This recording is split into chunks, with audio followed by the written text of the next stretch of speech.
As hostes celestiais acabaram de adorar ao Pai e ao Cordeiro com um volume tremendo de louvores.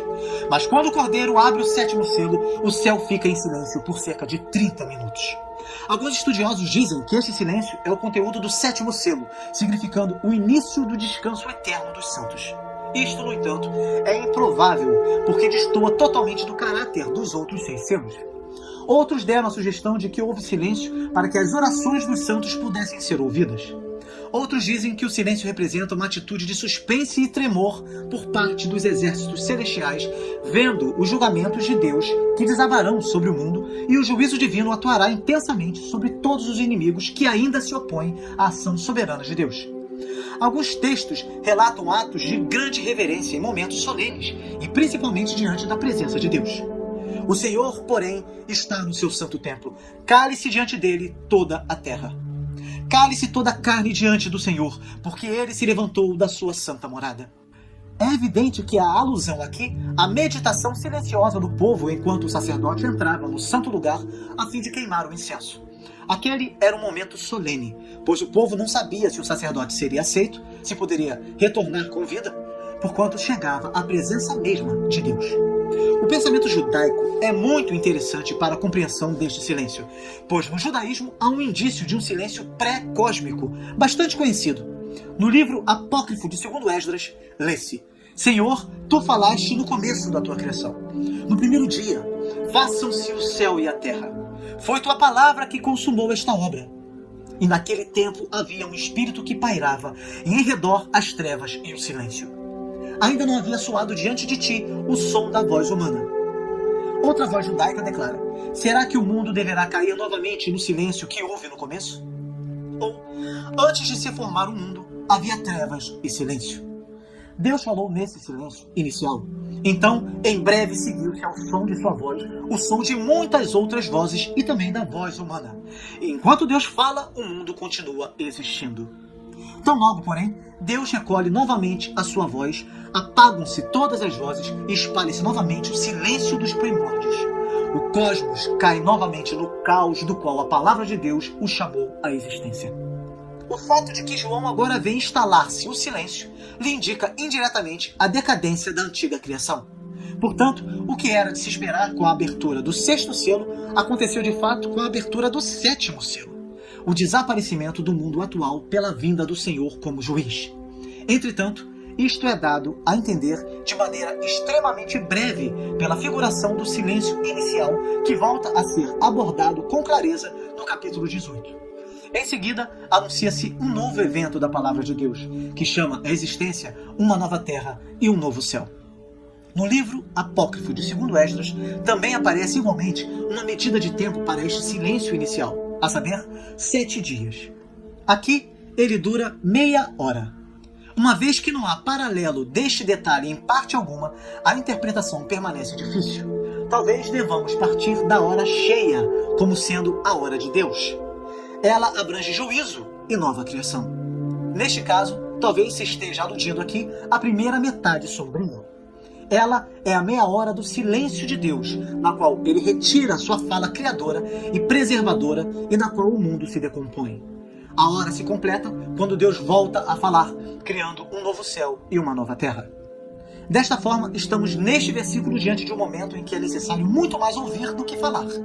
Toda a criação, bem como toda a criatura que há no céu e na terra, aguarda com intensa expectativa este instante final, quando ele fará novas todas as coisas.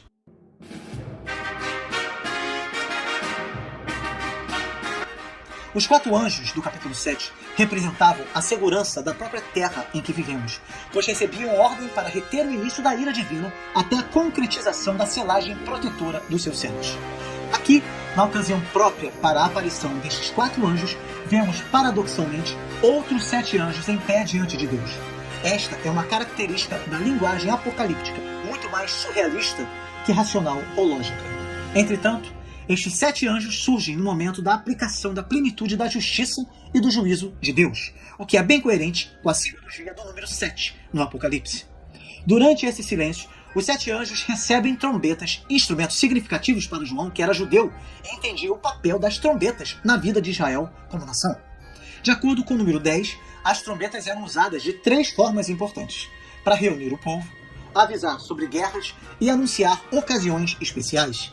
Uma trombeta soou no Monte Sinai quando a lei foi entregue, e era costume tocar trombetas quando o rei era ungido e entronizado.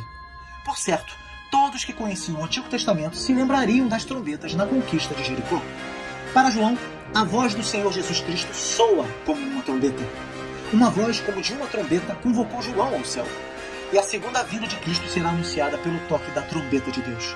O toque de 7 trombetas, sem dúvida, anuncia uma declaração de guerra, bem como o fato de que o rei ungido de Deus está entronizado na glória e prestes a julgar seus inimigos.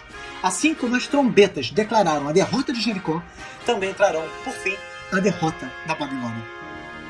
As trombetas são divididas em 2 grupos: catástrofes naturais e sofrimentos impostos diretamente aos homens.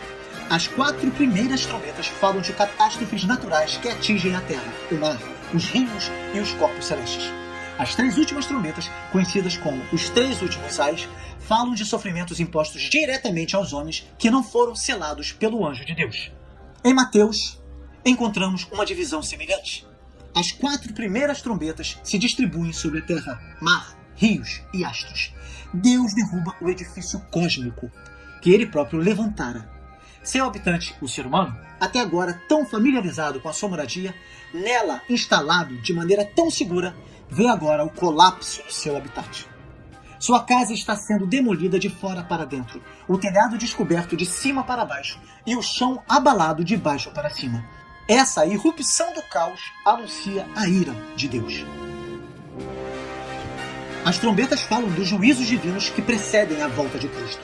Considerar tais descrições como profecias de sentido literal ou procurar interpretar os símbolos em termos de eventos específicos seria enveredar pelo caminho da fantasia e do grotesco.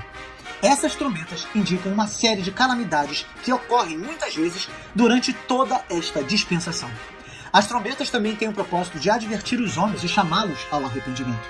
George Ned diz que, em sua ira, Deus não pensa só em julgamento. Seu propósito é também misericordioso. O propósito desses juízos preliminares é levar os homens ao arrependimento. Antes de Deus derramar o seu completo juízo sobre a terra, ele oferece uma oportunidade de arrependimento aos homens. Essa é a ira misturada com a graça. Em sua ira, Deus se lembra da misericórdia. Entretanto, o sofrimento em si não é suficiente para levar os ímpios ao arrependimento. Calamidades terríveis sucedem aos ímpios com o fim de castigá-los por sua oposição à causa de Cristo e por sua perseguição aos santos.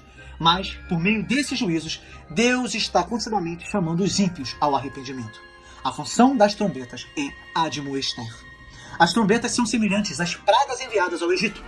As pragas do Egito foram a manifestação do juízo de Deus em resposta ao clamor do povo de Israel oprimido no cativeiro.